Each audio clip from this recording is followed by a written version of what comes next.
बाबा तब तुम कहीं गुंडवा में के सरसोरिया क्या भैल तोर तू सरनाज का मसाज करवा दे ही ना जब हमने लईना था तोरे समझ में आवला अब तक कुछ साफ हो गई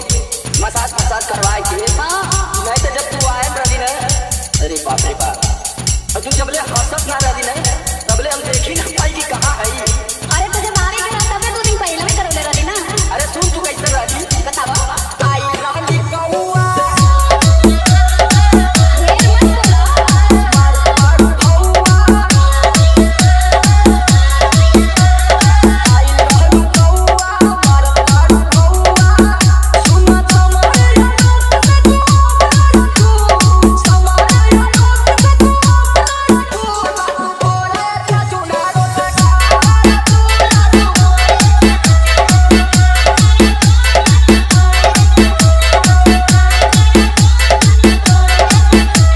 आजमगढ़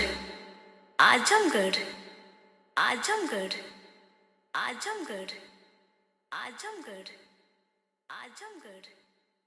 आजमगढ़।